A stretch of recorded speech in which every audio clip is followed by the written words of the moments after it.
Mesdames et messieurs, bonjour. Je sais que j'ai une mission très difficile qui est de vous empêcher de sombrer dans la digestion postprandiale. Donc je vais parler assez rapidement comme à mon habitude, mais j'espère au moins éveiller la curiosité sur ce que fait l'Europe ou ce que fait en tout cas une partie de la Commission européenne et des organisations comme la mienne qui travaillent étroitement avec elle. Ça n'ira pas plus loin, ce sera un patchwork un peu impressionniste. J'espère surtout vous donner envie d'aller plus loin, de demander à en savoir plus, de suivre les liens qui seront indiqués. Alors d'abord, c'est un très grand plaisir de contribuer à ce beau colloque et je tiens à remercier Jean Jouzel, le comité scientifique et Marion Guilloux pour cette invitation. Alors je suis violoniste, ingénieur, mathématicien, directeur de programme dans l'enseignement supérieur, mais qu'allais-je faire dans les galères climatiques ? Alors Jean Jouzel est un peu responsable, je dois le dire. En 2012, il m'a encouragé en disant « Bien sûr que tu peux être utile, de toute manière, un expert de l'ensemble du climat, ça n'existe pas, et puis les maths, ça peut toujours servir. » Voilà. Donc dans la nébuleuse de l'action climatique, tout le monde n'est pas un expert scientifique, loin de là, et certains le regrettent. Mais mobiliser les compétences et les consciences au-delà des sciences du climat est évidemment essentiel pour comprendre et surtout pour agir à l'échelle des sociétés humaines. Donc comme je l'ai dit, je vais faire juste une esquisse, mais je vais commencer par le passage obligé sur ce que nous sommes, puisque tout le monde ne connaît pas ClimateKick, aussi surprenant que ça puisse paraître. Donc c'est une organisation et une communauté sélectionnée par la Commission européenne en 2009 et cofinancée par l'Institut européen d'innovation et de technologie pour fédérer les dynamiques d'innovation face au changement climatique. Vaste programme. On pensait innovation technologique au départ. Clairement, l'innovation, ça a été dit abondamment, je le répète, ça n'est pas que la technologie, loin de là. Donc elle regroupe des universités, des organismes de recherche, des entreprises de toute taille, des pouvoirs publics, des ONG et autres, à travers une quarantaine de pays, plus des milliers de start-up et des étudiants et des professionnels que nous avons soutenus à travers nos programmes. Donc l'urgence et la complexité des défis climatiques, ça a été dit, mais voilà une manière de le représenter, exige autre chose que l'approche traditionnelle figurée ici à gauche. Donc pour soutenir des transformations en profondeur, nous pensons qu'il faut passer à des portefeuilles de projets, pas au sens boursier, des ensembles de projets, intimement connectés qui articulent un ensemble de leviers de changement, donc les technologies, mais aussi des leviers sociétaux, comportementaux, naturels, économiques, financiers, réglementaires. C'est facile à dire, c'est rarement fait. Donc systématique principale articule la plupart de nos efforts, donc environnement bâti, adaptation et résilience aux échelles régionales, paysages intégrés comme puits de carbone, on en a parlé ce matin, agriculture régénérative, transformation juste, déchets et circularité. On a commencé par des centaines de projets d'innovation indépendants, mais nous avons évolué vers une logique intégrée à l'échelle de villes, de régions, voire de pays. Alors, notamment dans ces programmes appelés Deep Demonstrations, si vous avez une bonne traduction en français, je suis tout à fait preneur.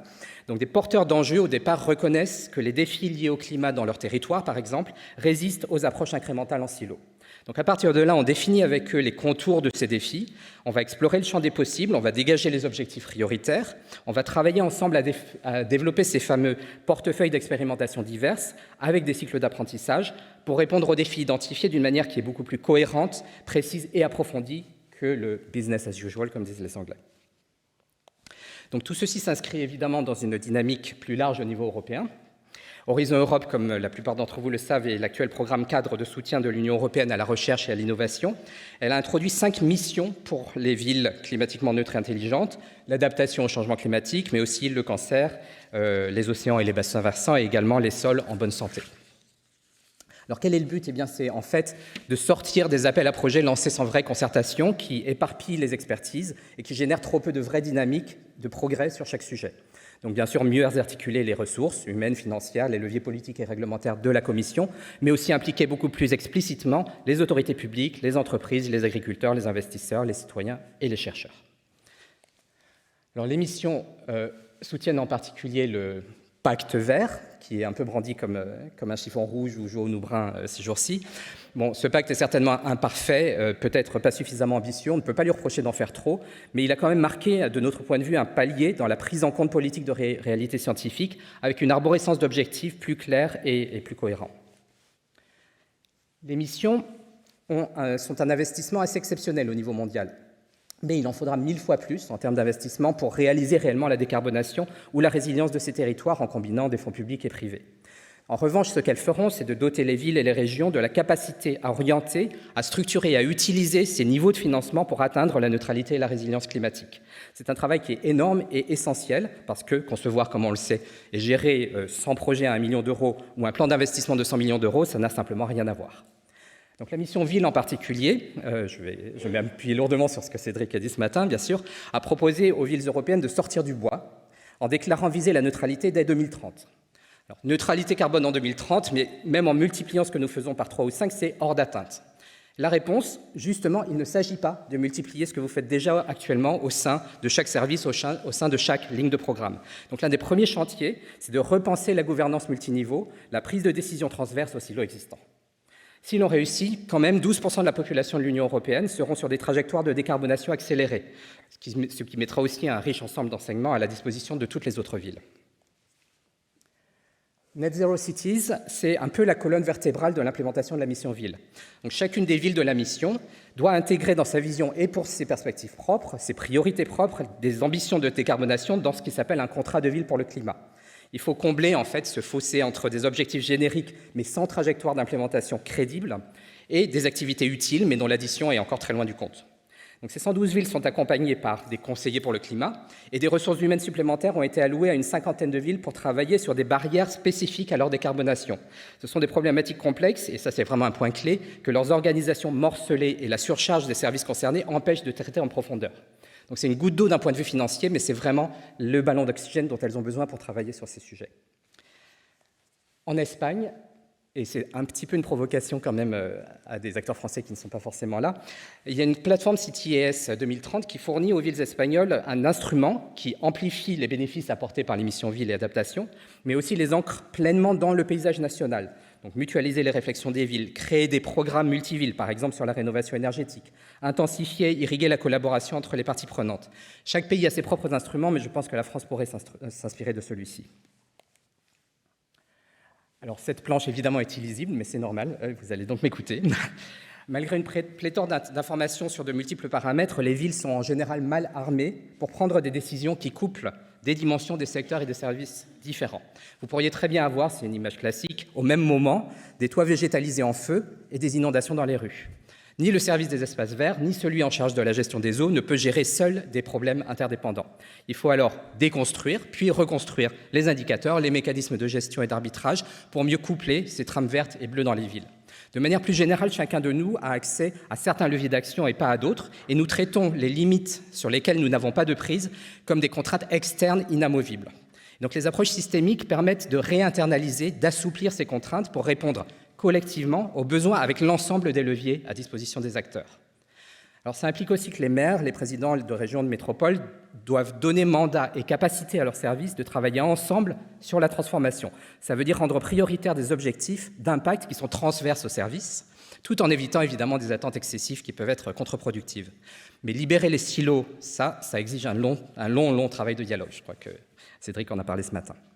Inversement, le travail ne doit pas être entièrement tributaire du soutien politique, tout simplement parce que la cohérence d'action sur des transformations doit dépasser la durée d'un mandat électif. De fait, la majeure partie du travail que nous faisons avec des collectivités se fait avec les fonctionnaires et avec les organismes techniques. Maintenant, je parle un peu de la mission adaptation. Elle soutient l'implémentation de la stratégie européenne d'adaptation au changement climatique qui vise une adaptation plus intelligente, systémique et plus rapide. Donc, de plus en plus de territoires demandent à coupler l'atténuation et l'adaptation climatique et à les conjuguer avec la justice climatique, la sobriété, la circularité, la biodiversité. Une sociologue a eu cette réflexion, l'objectif net zéro carbone ne peut pas tenir lieu à lui seul de nouveaux contrats sociaux. Alors on peut en débattre, mais j'ai trouvé que c'était assez justement formulé.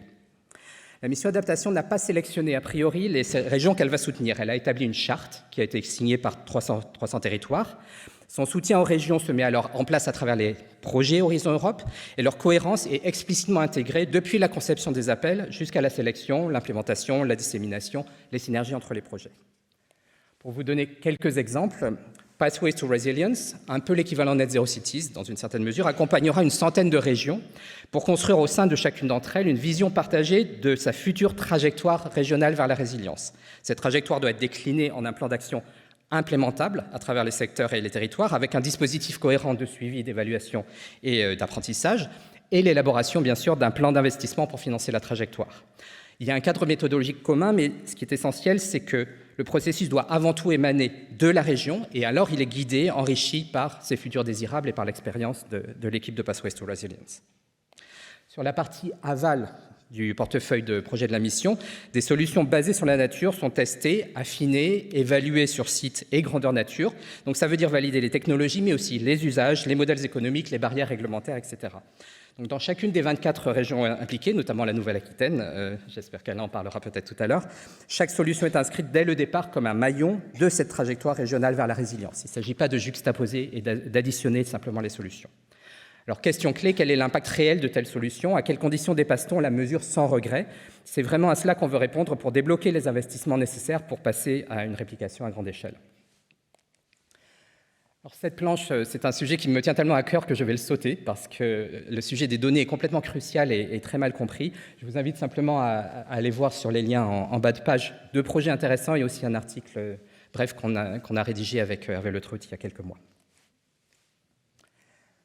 Alors, innovation systémique, de quoi parle-t-on? Je ne vais pas le définir dans les 5 minutes qui me restent, mais gardons à l'image cette image assez classique, gardons à l'esprit cette image assez classique de l'iceberg. De quoi s'agit-il? Il s'agit de remonter des problèmes qu'on détecte aux schémas de pensée qui ont pu les faciliter, ensuite aux structures sous-jacentes à ces schémas, et enfin aux hypothèses et aux valeurs qui freinent les transformations souhaitables à l'échelle du système.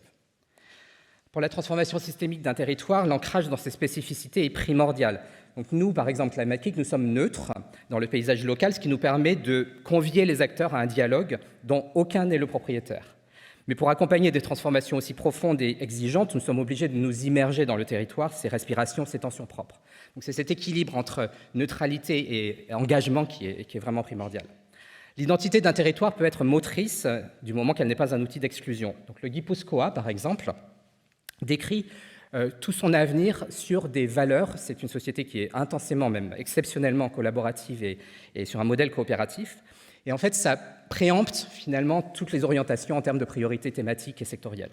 Donc c'est très intéressant, c'est aussi un défi quand on veut travailler sur le climat, parce que le climat n'est qu'une dimension parmi d'autres.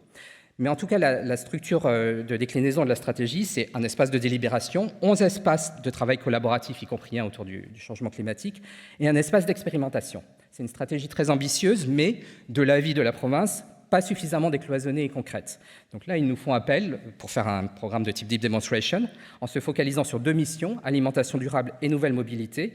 Et là, il s'agit d'intégrer les acteurs horizontalement, par exemple, évidemment, les pouvoirs publics, les industriels, mais également même les activistes. Je dis même les activistes parce que ça ne va pas toujours de soi. Et verticalement, entre le Pays Basque, la province et les conseils des vallées qui ont aussi une très grande influence dans cette région. Un autre exemple, c'est celui de l'Irlande. Donc l'Irlande a une chaîne de valeur agroalimentaire très dominante, 37% des émissions de gaz à effet de serre. Notre deep démo avec le ministère de l'Agriculture, de l'Alimentation et de la Mer vise à concilier une prospérité des communautés agricoles, des modèles économiques durables pour les industries agroalimentaires et biosourcées, je vais finir rapidement, et des objectifs climatiques ambitieux. Donc qu'est-ce qu'on fait? On fait une cartographie complète du système, on définit, et ce sont les Irlandais qui définissent ces 7 flagships de priorité pour agréger le plan d'innovation. Et donc, ce qui est très important, c'est quoi qu'on pense de ces priorités, ce sont des priorités qui émanent vraiment d'un choix très large, très participatif à travers la communauté agroalimentaire irlandaise. Donc, une dernière planche peut-être pour montrer ça, et je finirai par une réflexion très courte. Quel genre d'outils peut-on utiliser pour construire des portefeuilles d'innovation? En fait, on peut utiliser des représentations de ce type. Donc, qu'est-ce qui est représenté ici? Vous avez 3 dimensions. Vous avez une première dimension qui est les enjeux prioritaires. Donc là, vous voyez en bas, système alimentaire, forêt, mobilité, environnement bâti. Vous avez les outils, éducation, entrepreneuriat, politique publique, etc. Et puis, vous avez des degrés de maturité dans la transformation. Alors là-dessus, ce que vous faites, c'est que vous projetez les défis que vous avez identifiés et les points sur lesquels vous voulez commencer à agir sur le système. Donc ça vous donne une idée de où vous en êtes. En termes de projets, c'est un peu plus sophistiqué. Voilà les projets qui peuvent contribuer à la circularité en Slovénie. Vous pouvez faire une projection de cette vision et vous voyez qu'il y a des trous, en fait, qu'il y a des endroits sur lesquels on a besoin d'investir davantage et c'est là-dessus, en fait, que le programme de transformation va travailler. Ce sur quoi j'insiste vraiment, c'est qu'on a une logique de portefeuille intégré de projets. Il ne s'agit pas, encore une fois, de faire des innovations ponctuelles et incrémentales. Donc je pense que Marion va me couper le micro dans une seconde. Je vais juste me permettre une dernière remarque parmi celles que j'avais prévues. Quand on parle d'innovation systémique, quand on en parlait il y a 5 ans, on nous regardait en disant « vous voulez dire systématique ?» Maintenant, on nous dit « bien sûr, comme tout le monde ».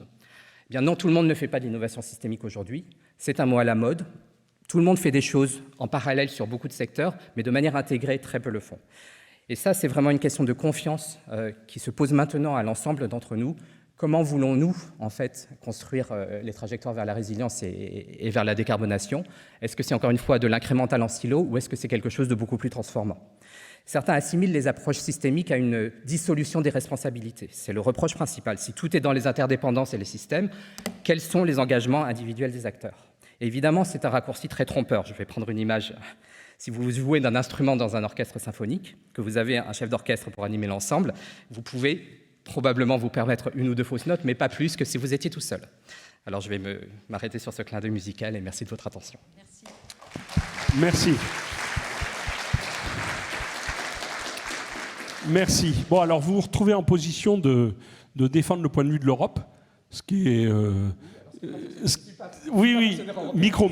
Parlez dans le micro pour la réponse. Je ne suis pas fonctionnaire européen, donc ça me donne une sorte de... C'est ce que j'ai compris. Alors, je vais y venir. Mais bon, j'ai une première série de questions que je regroupe un peu sur votre connaissance globalement des projets locaux qui ne sont pas des projets qui, par ailleurs, demandent des sous à l'Europe, c'est-à-dire ceux qui ne sont pas demandeurs. Est-ce que vous avez une vision de ce qui se passe en Europe au niveau local, sachant qu'il y a un très grand nombre de villes, évidemment, avec une très grande complexité, et un corollaire à ça, est-ce que, du coup, vous créez des cadres pour échanger les bonnes pratiques entre toutes ces institutions territoriales qui essayent d'aller dans la bonne direction ?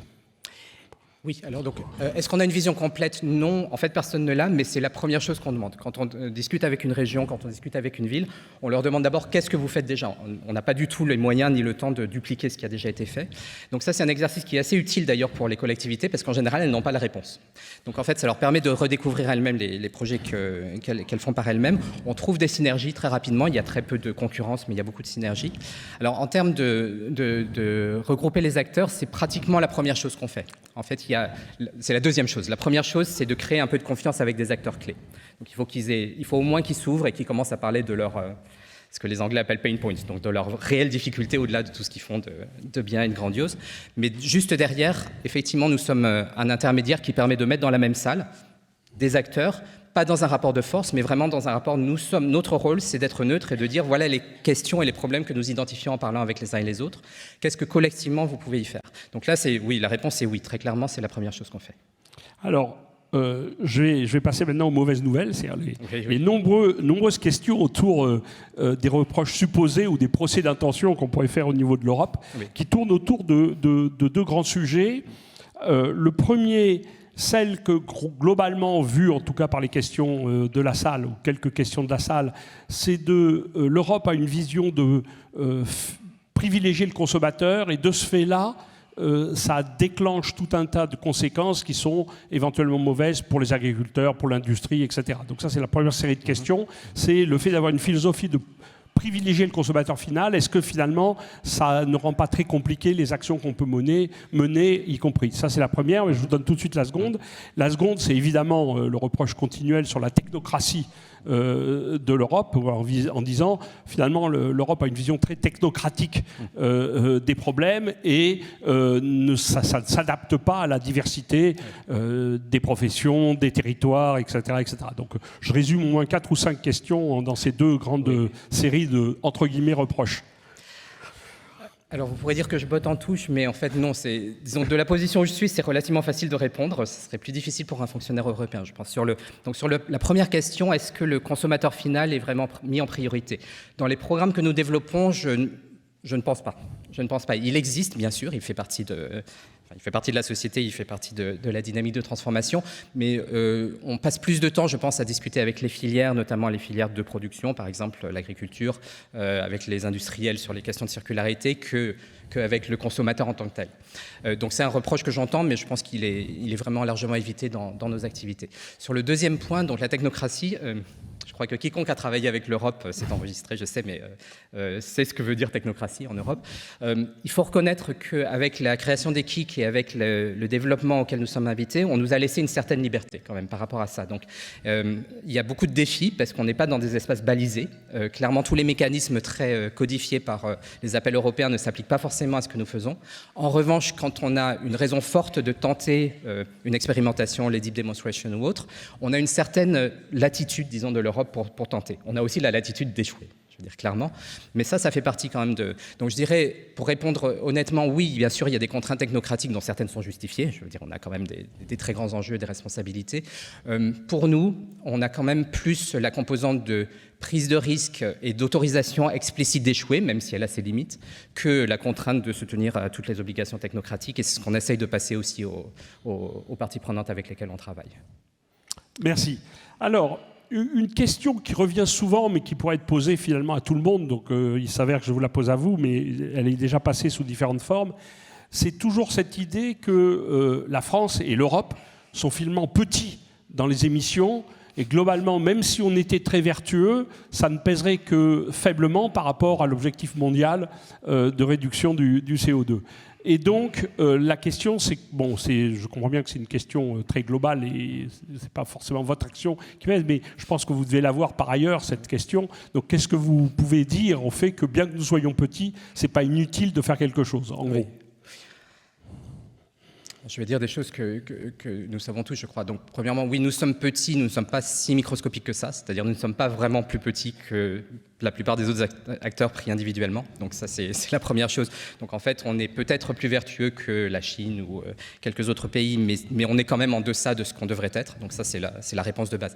La deuxième, c'est que quand même, donc l'Europe, à partir du moment où elle n'a pas de prétention, entre guillemets, de donneur de leçons et d'hégémonie intellectuelle ou technologique, je pense qu'elle est d'une certaine manière bienvenue. Attendue, c'est beaucoup dire, mais elle est bienvenue dans d'autres parties du monde. Donc, enfin, on a des programmes de partenariat avec l'Afrique, avec la Chine. On s'abstient vraiment de dire l'Europe sait comment faire, on va vous expliquer. On est d'abord à l'écoute de leur contexte propre, mais il ne faut pas tomber dans l'excès inverse, qui est de dire que l'Europe en fait est en train de devenir si peu signifiante et si particulière qu'elle n'a pas de pertinence pour le reste du monde. Je pense qu'il y a quand même vraiment des enjeux, d'une part, entre l'Europe et le reste du monde, et à l'intérieur de l'Europe, penser que l'Europe est un tout homogène, elle ne l'est évidemment pas. Donc je dirais que la diversité dont vous avez parlé tout à l'heure, le fait que nous soyons basés en Europe, c'est une chance dans ce sens-là, parce qu'on a un écosystème exceptionnellement divers par rapport aux États-Unis, par exemple.